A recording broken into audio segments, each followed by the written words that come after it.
gentlemen, boys and girls, what is going on? How are y'all doing on this gloomy Sunday afternoon? Yes, I said gloomy because it is the end of the Thanksgiving holiday weekend, and we get ready to go back to work and deal with the craziness leading up to Christmas.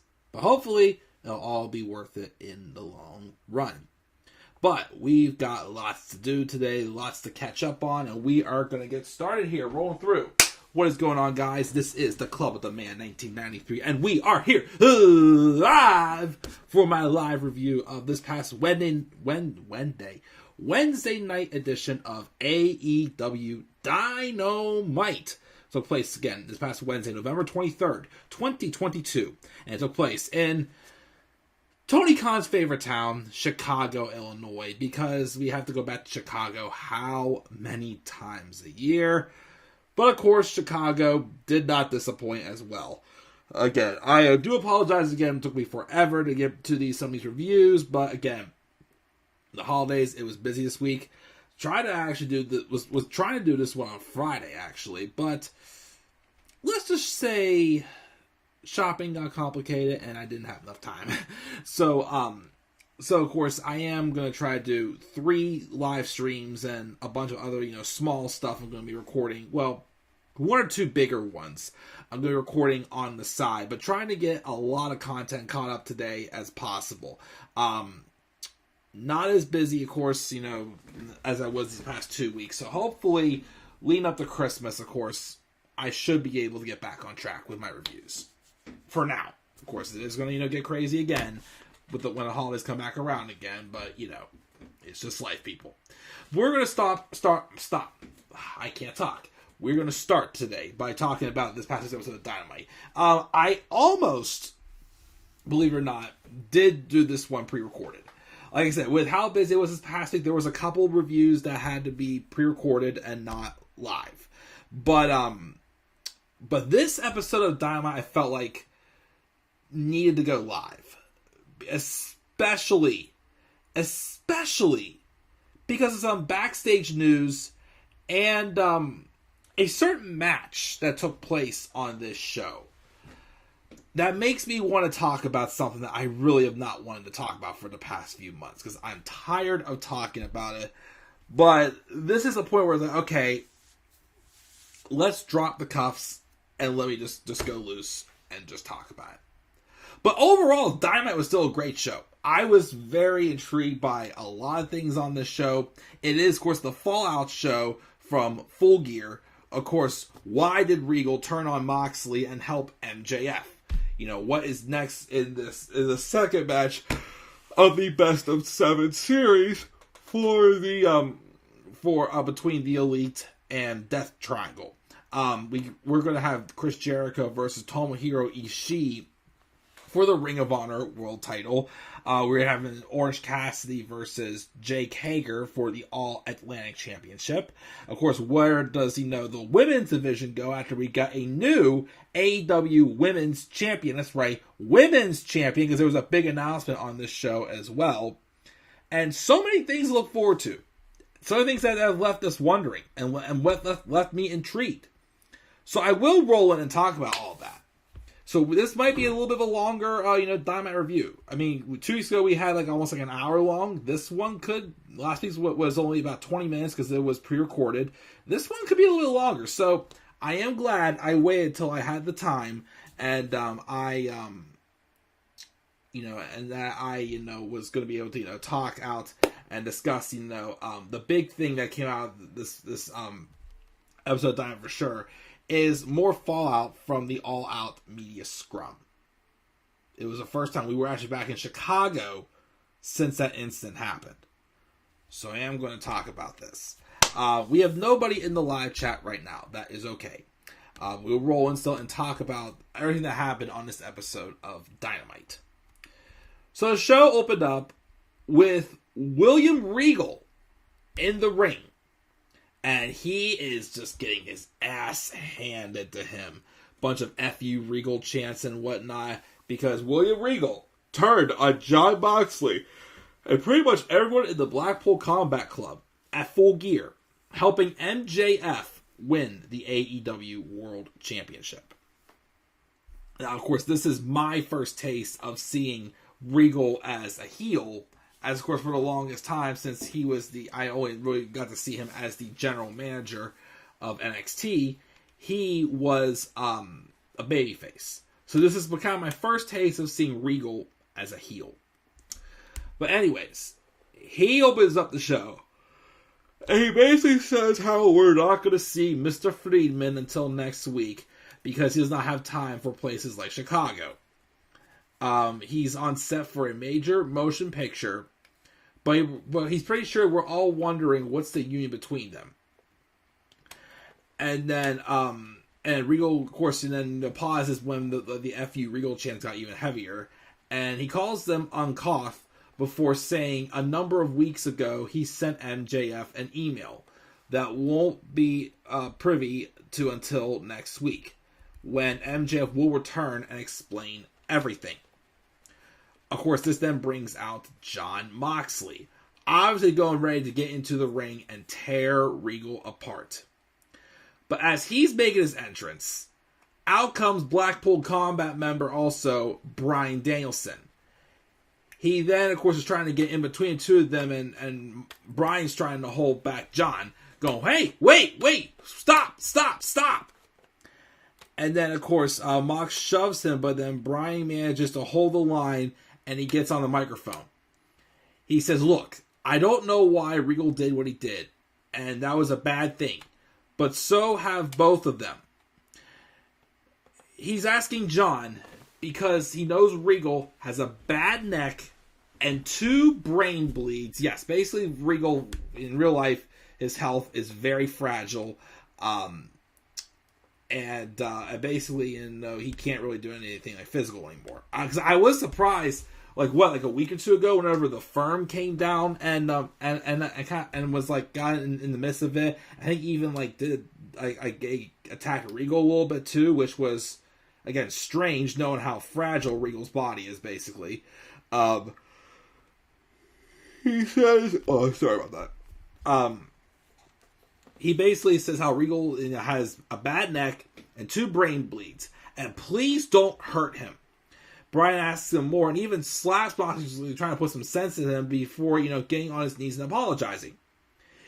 And of course, the crowd starts booing him and saying bullshit. But then Bryan goes, I don't care if they're booing, and Moxley knows the struggles Regal deals with, and the struggles that Bryan dealt with his own father. His father dealt with struggles too. Because this whole thing is more than just wrestling. When his dad struggled, he didn't understand. The only person who could teach him is this man, William Regal. For the last years of his father's life, before the day he passed, Bryan was able to love him because of Regal. And he asked Moxley, imagine someone teaching his daughter to love him. And basically, I don't know if it was exactly he was going for, but he basically reiterates, how John has his struggles too, and basically, how would you feel if somebody basically didn't have someone to teach your daughter how to love you after your struggles came on? Basically, it was, which to me it was kind of referring to how, okay, Jon Moxley has his struggles. Again, just a year ago, he checked himself into alcohol rehab. So bringing that realism approach, dang, that really hit. Because again, this wasn't like Bryan Danielson, turning full on heel again and joining William Regal. It's kind of like that he's torn. Yes, he does not know why Regal did what he did, but also, we all know history. For those who follow Bryan Danielson very well, whether read his books, watch his documentaries, any interview he's in, the one person he's always referred back to as the main reason why he's successful he is today is his mentor, William Regal. So that whole, realism thing is tied in too. Especially, of course, talking about Bryan and the struggles he dealt with, and him being able to love his father for the last 10 years of his life, which, if you remember, he died 2 weeks after WrestleMania 30. Because remember, it was Bryan got everything he wanted, and then all of a sudden, his father dies, Connor the Crusher dies, and then, of course, he has that neck surgery, and he loses everything that summer, basically. But But of course, William Regal, of course, always has a big reason for Bryan's success. And of course, why would you think they would? It would not be easy to have Bryan turn on his own mentor, basically himself.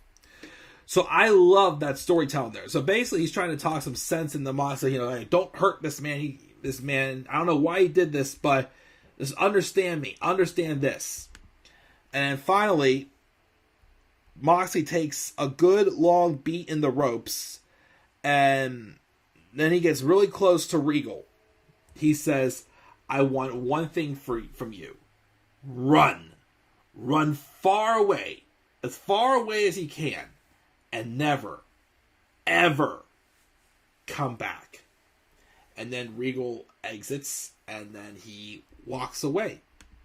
Of course, a lot of people are saying, because there's rumors going around that Regal's contract was not too long. Apparently, he does have a few more months left on his contract. I don't know if that means he will be staying or if he will be going back to WWE, because apparently people are saying something about Regal going back to WWE ever since Triple H won. Was able to have him in like the War Games intro video, hear him say War Games. But also, just because, they could probably use him there as well. But of course, we will wait and see, of course, what happens. But yeah, so again, I am intrigued by this big time. Again, I love this promo. Again, very emotional, so much truth, so much realism. Again, seeing like Regal on like the dark side for the first time for me was neat. And again, of course, Moxley wanted to, just tear him to shreds, but Bryan's like, I talk some sense into you here, basically. This guy is fragile, but also look all he has done for me and our careers, this and that. What example would you be setting by hurting this man when he's done the same thing to me to save me from not loving my father that someone could be doing to your own daughter for not loving you after your struggles too, basically, whatnot, which again was absolutely bold. But, of course, in the words of Regal, Mr. Friedman will be here next week to explain himself. So we will hear what not MJF, not just the AEW World Champion, but Mr. Friedman has to say this coming week on Dynamite. So we got that. Then we were supposed to have an interview backstage with Keith Lee, talking about his actions from Full Gear when he walked out on Swerve Strickland. Before you can answer those, Swerve rolls up and Lee tells him, choose your words wisely. Strickland then looks at the camera and he covers it with his hands and asks Keith if they can talk in private. Who? And we didn't see him again for the rest of the show. So that's something else that's leaving me in suspense here. I'm like, oh man, it's heated. He's like, choose your words wisely. Can we talk? But, oh boy, we'll see what happens there. I'm pretty sure we have seen either the end of Swerve in Our Glory, or we're slowly going to, forming more cracks. And I'm pretty sure by the time we get the Revolution in the beginning of March, I'm pretty sure we will have Keith Lee versus Swerve Strickland. I'm pretty sure that's going to be the case there, but they're not going to tell us tonight. Just like Mr. Friedman, we're going to have to wait till next week to hear all that. Then we had Orange Cassidy versus Jake Hager for the All-Atlantic Championship. This match was fine. I mean, the story was based here around, the comedy around Jake Hager's hat that he's so obsessed about, which is, odd in its own ways, but, it was still, again, Orange Cassidy, his matches are more known to be, again, like the character-driven matches. So, that's acceptable. Orange Cassidy did retain after he won. He wins with a victory roll to retain the title. But afterwards, we got this. The Factory came out. Hey, QT Marshall gets on the mic. Of course, I still find it weird that he's a heel, but yes, his name is QT Marshall. So saying he's a cutie Marshall or whatnot, I keep pointing it out, but yeah. But of course, he says some stuff, blah, blah, blah. We got some unfinished business. And Orange has no problem giving out All Atlantic title shots one after the other. So basically, he is challenging for the All Atlantic title. The Factory comes down, surround the ring, but then the lights go out. And you're like, what? But then the lights come back on. And on the stage stood Julia Hart. And you're like, oh my gosh, is it? And yes, it was. She raises a hand and brings it down. Lights come back on. And the House of Black, Malachi Black, Buddy Matthews, and Brody King, they're back. And they did not just take out Best Friends. They took out the freaking Factory. The three of them just absolutely wreaked havoc. And then, of course, they dragged the security. He would attack security guards as well. Buddy Matthews tosses him over to Brody King. They hit the Dante's Inferno. Malachi Black then gets the mic and says, and asks members of the House of Black to rise. And they're back. Oh, they're back. I'm so glad to see them back. Because, of course, a few months ago, we had all that stuff with Malachi Black. You know, Rude have requested his release from AEW. Which, of course, he confirmed he was not leaving AEW. He just wanted a break. So yes, he took a couple months off. Was back quicker than I thought he'd be. I thought he maybe another month or so and he would have been back. But he did come back pretty quick.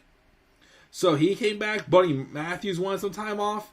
So we thought the House of Black was going to be, gone for a long time. They're already back. So hopefully whatever they need to take care of, was taken care of. But, I mean, I guess for now we could be teasing like a feud with House of Black and Best Friends. Could maybe lead to an All-Atlantic title match with Orange Cassidy and Malachi Black. Ooh, that'd be good. And heck, if they wind up with a singles title on Malachi, go for it. And even after this Best of 7 series with the Death Triangle and the Elite, well, here's the thing. This Best of 7 series, I'm kind of hoping the Elite wins it. Because again, I like Death Triangle, but if we are going to, I still feel like the next trios tag title to do would definitely be the Elite and the House of Black. And that would be a hell of a fresh feud for sure. And I am hoping for it. But yes, I was surprised. Definitely see them back as soon as they were. But hey, they're back. Hopefully, they'll kill it. And I look forward to it. It's going to be awesome. We then have the AEW World Championship Number Contenders Eliminator Tournament Finals between All Ego, Ethan Page, and of course Ricky Starks, who was all taped up, the typical beat up baby face and whatnot. And the match was good. It was a typical hyped up heel, and then again like a injured, battered baby face as well, who would overcome the adversity and win the match, as Ricky Starks does. Win the match and the tournament with a couple of spears on All Ego Ethan Page, becoming number one contender. And on December 14th, I believe it is, at Winter is Coming, we will be getting Ricky Starks versus MJF for the AEW World Championship. And that will be a hell of a match. But not just that, the promo work, the microphone itself is going to be a selling point for this. Again, MJF, we know how great he is. Ricky Starks, again, I've really been even more invested in him with this babyface turn. A lot of people are comparing him to a young Rock. I mean, he's got the charisma, he's got the wrestling ability. He is going to be massive though someday though. A feud like this though for the world title though is something he needs. Like he's one person that could have benefited coming out of this Eliminator tournament. But I am intrigued to see what they do lead up to Winter is Coming. And hopefully, again, we get him, confronting MJF as Mr. Friedman explains his alliance and his union with William Regal next week for sure. So we have that. Then we have footage of Jade Cargill and Bow Wow, confront each other during Full Gear. And then we have Jade Cargill getting interviewed about it and says she's not giving Bow Wow any more attention because she's got her belt back and she's going to have a celebration next week. And then Mark Sterling will address the Bow Wow situation. He offers no comment as her official statement. Other noteworthy thing is Red Velvet had returned as well. And basically they fired Kiera Hogan, who basically said, here, sign this contract. Okay, there, you're no longer a baddie. And just that's it. Okay. Alright. Let's talk about this match. This is like the big talking point of the show for me. So, let's just first talk about the match before we talk about the backstage politics. So we have this match number 2 is between the Death Triangle and the Elite, the second match for their AEW Trios Championship match. First off, the match was awesome, as always, as you would expect between these 6. But, of course, the story about this match, of course, the fact, again, we are in Chicago. And it's the Elite's second match back since they were suspended and whatnot from the all-out media scrum. The story of this was the Chicago crowd and the heat they gave to the Elite.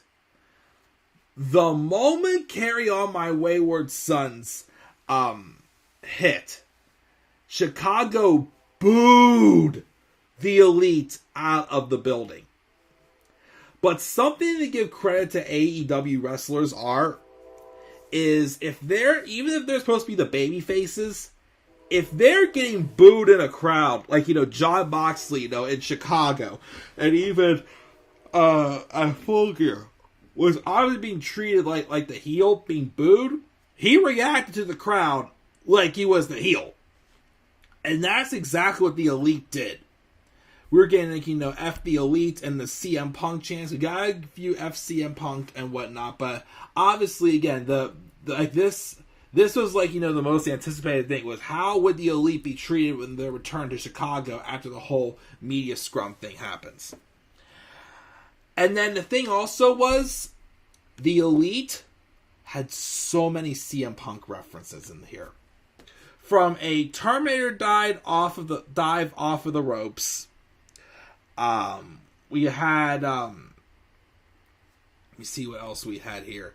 I know there was a spot in the match where Matt Jackson did a buckshot lariat but botched it to mock whenever Punk botched it that one time when he did it in their match. I believe it was in either the match with Hangman or in the match leading up to it, but he botched the buckshot lariat, so they were mocking that. To Kenny Omega biting someone's ear, referencing, of course, to Ace Steel. And as far as having Kenny Omega go to hit the GTS. And even mock the whole go to sleep thing. You cannot tell me they did not run this past Tony Khan.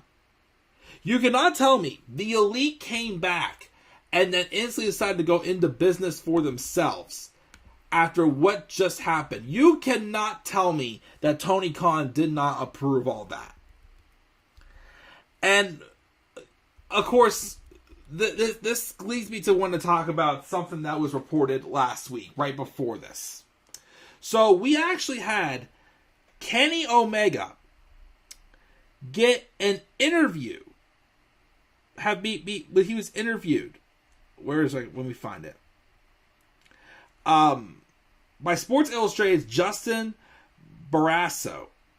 And Omega was asked about the incident. This is what Kenny had to say. There are things no one can talk about, so I encourage people to let it go. Which I agree. It doesn't change that we want a team effort in AEW. I don't even mean implicitly myself and my opponent. It also means the referee, the fans, the people who set up the ring, everyone, even a technical error can ruin the memory of a match. I can refer back to the exploding barbed wire death match. So I encourage people to move away from it because there is no information to be released. Though I cannot talk about it, I do want the fans to know I still want what's the best for pro wrestling. Tony Khan, did you hear that? Did you hear that your own EVP said that he got suspended? Mister, I can't talk about that. Every time that someone asks him a question about something controversial, the guy does not want to talk about that. What in the world was so hard about giving this explanation?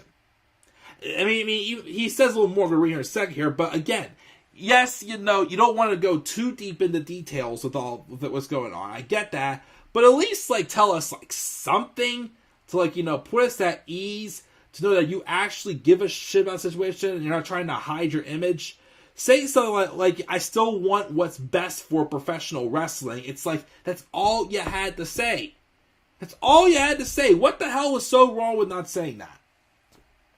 But he continues, offering a different perspective on things following the passing of Jason David Frank, who was known as the Green Power Ranger. The day after the pay-per-view, I was absolutely devastated by the loss of Jason Frank David. He was one of my childhood heroes. That evening, there was a mass shooting at an LGBTQ club where 5 people died. It's absolutely terrible. After such tragedy, it puts everything in perspective. This isn't Kenny Omega and the Young Bucks against CM Punk, and he said CM Punk's name. Oh my goodness, he said CM Punk's name. Guess what? He said it. It is people trying to show off their craft. You can boo Kenny Omega or the Young Bucks or CM Punk, but I hope people don't forget we're human beings struggling to show our art. Basically saying that, let's move on from this, let's make some money from this, and let's turn this into an actual story here. Much respect for Kenny Omega for speaking out like that. And again, the thing that just baffles me, of course, too, again, why couldn't Tony Khan just express that when he is asked about it? I feel like he should have at least mentioned something. He doesn't have to, like Kenny said, there's some things we cannot talk about, but at least mention something to show you actually do give a shit about what's going on here. Obviously, there's going to be a bunch of emptiness if you're not going to explain anything that's going on. And if that's the case, then of course, if people are not going to be satisfied, people are going to still continue to come after you and want to know answers. And if you're not going to give them any stinking answers, then that just makes your image look even bad. Again, Tony Khan, ever since this past summer, I feel like, maybe of course more so, especially after the All Out media scrum, has remained so silent. Shows that the man does not have a freaking backbone. Yes, he's passionate about wrestling. Yes, he can write some good stories when he has the right material. And he has, the machine behind him. Yes, he can do amazing things. But the moment his company gets in trouble, he has absolutely no backbone to address it. And that's a problem. That's not good at all. When one of your EVPs can say that, can say what he did, just move on from it. I will say, though, this and this happens. It's not worth, just dwelling on it forever. Let's just move on from this and do what's best for business. That's all you had to say. And again, let me say it this way. I know I'll probably get a lot of heat for saying this. I still think AEW right now should not get rid of CM Punk. I get it. A lot of people think he was very unprofessional. He was. Him going off at the media scrum like he did was not the right time, not professional, not the right thing to do. But again, as I keep saying, all parties involved are responsible for something. But, it's just do the punishment, let air cool off, and let's move on. Because again, I get why CM Punk was frustrated. He was tired of people saying that he's the reason why Colt Cabana is not on TV. And people the Elite, Hangman Adam Page, and whatnot, all giving him crap about it. But again, and Tony Khan did say this, at least he said this, CM Punk never asked for Colt Cabana to be taken off TV. CM Punk never wanted Colt Cabana's career to be affected to begin with the moment he came into AEW. That was never the freaking case. And again, to the people who, are blaming him for it, you need to talk to the one person responsible for not putting Colt Cabana on TV while CM Punk was around, and that is Tony Khan. So, like I said, I get it. Some people will never want to see CM Punk again. This and that. But again, my opinion, I'm giving it straight to you. I don't want anybody who is involved in this to, lose their job over this. I didn't want to see the Elite go. I don't want to see CM Punk go. I hope Tony Khan learns lessons. I hope everybody learns a lesson from this. But like I said, it was not all one person's fault. Everyone has their faults in this situation. But I completely agree with Kenny Omega. Let's drop it, move on, make money off of this. If people who are involved can't learn and continue to misbehave, then yes, definitely, give them the boot. But, a hissy fit and, people, getting frustrated over a superstar's booking, again, which should be, of course, going to Tony Khan, not to the person that they're blaming for this. And I'm sorry again, but, obviously, if Tony Khan's reason was, well, CM Punk is much more of a draw than Colt Cabana, then there you go. The guy, for crying out loud, said it about one of Thunder Rosa's promos, for crying out loud. He said that too. So, like I said, I'm glad Kenny spoke out about this.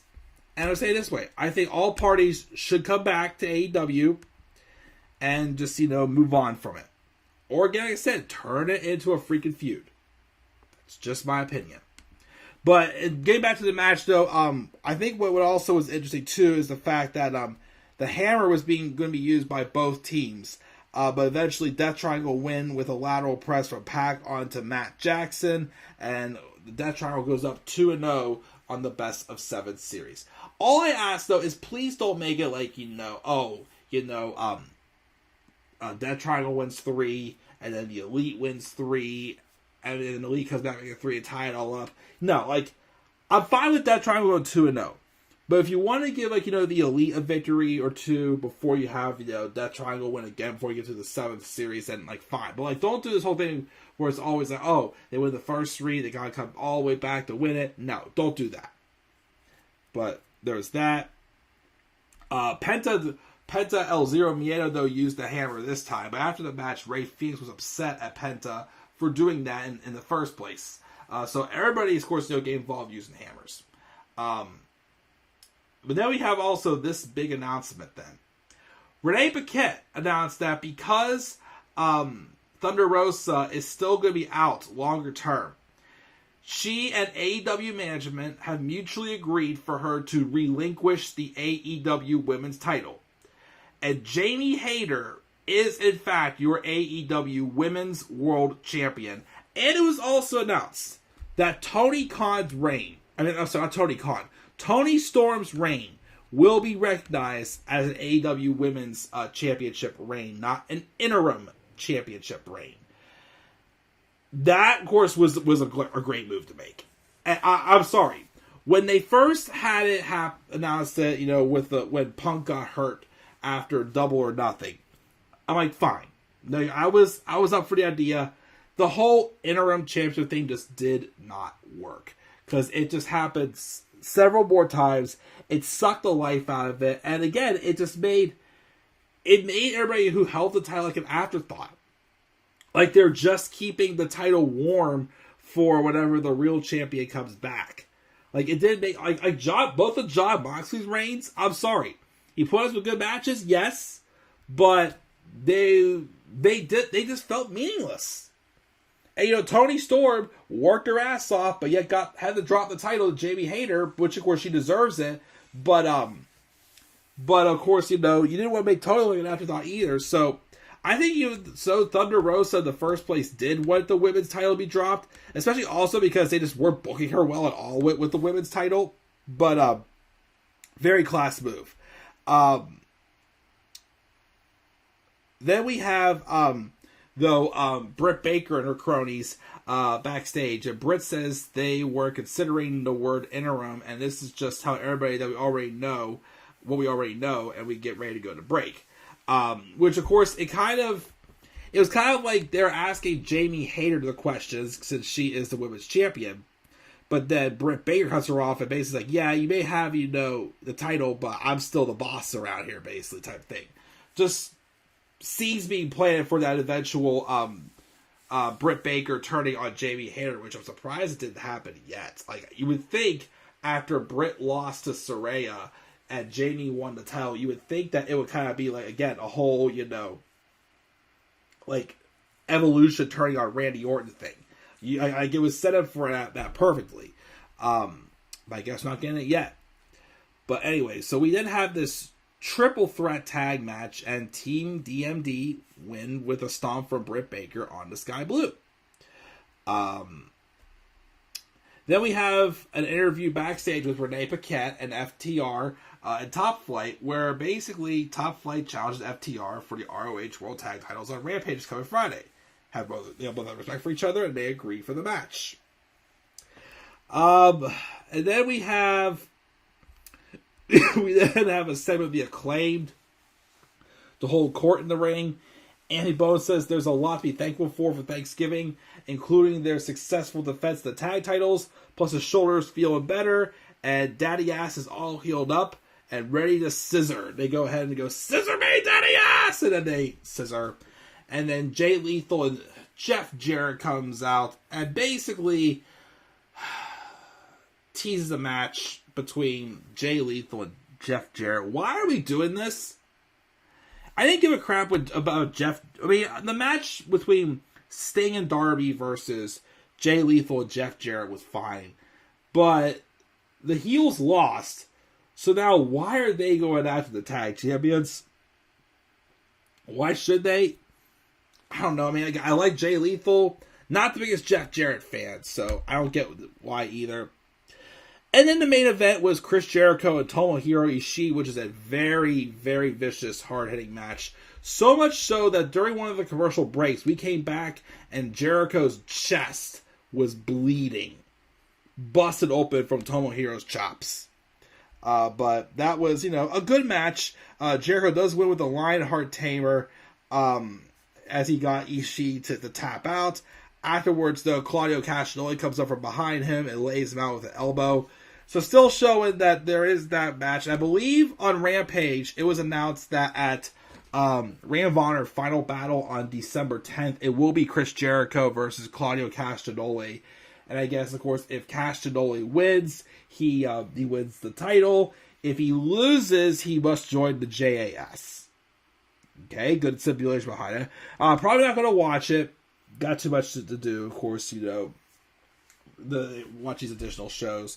But yes, that'll be happening at the Ring of Honor show. It's still a little strange, though, because like I said, I probably said it in my Full Gear review. I didn't like how, I loved that Fatal 4-Way, but I didn't like how they had Jericho pin Castagnoli. I would have rather had him pin somebody else there. But that's the main event. Hopefully, though, again, when 2023 comes around, there's rumors still saying so that hopefully we do back off on giving the Ring of Honor titles some TV time, because like I said, it's definitely taken away from the prestige from the other AEW titles as well. But of course, that does it. That's my review of Dynamite. And of course, the whole Mr. Friedman will be here. Will be here next week to explain things. I look forward to hearing from Mr. Friedman next week. But overall, still, the Dynamite was still great. I gave the show a B+. That was a great show. So again, I'm going to take a little bit of a breather. Maybe do a couple other little small things. And I will, of course, review SmackDown and Survivor Series, hopefully by the end of the night. I am also working on tonight also getting the graphics ready, because I do kind of want to do a little special. And I'm going to try to, if I get everything complete, I'm going to try to do it tomorrow night before Raw. And that special is, I want to do like a little holiday special where I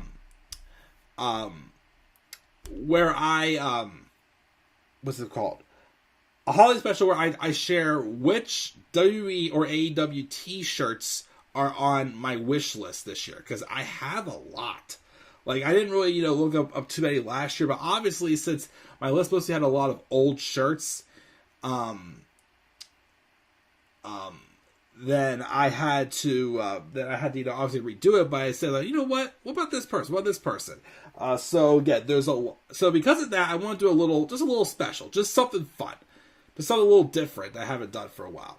So hopefully, if I get the graphics done, I will do that tomorrow before Raw. We have someone in the live chat. It's Charlie Kelly. What's up, Charlie? What do you think of Sami Zayn? The bloodline? How long until someone takes the belts off of Roman? I will save that for my Survivor Series review. So be sure to come back later, and we will discuss. Maybe just remind me of that, and we'll discuss that in my Survivor Series review for sure. But that's going to do it here, guys, for now. Dynamite, I gave a B+. Again, let me take a little break here, and I'll come back up here shortly as well to do my SmackDown review. And then, of course, later on, I do my Survivor Series review. So, but until then, guys, once again, though, make sure to give you your thoughts on Dynamite. What grade would you give it? Again, I gave it a B+. Leave thoughts down in the comments section below.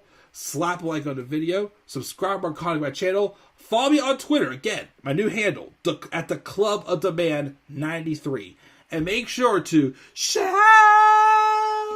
for people sub. And follow me on TikTok at the Club of Demand 1993.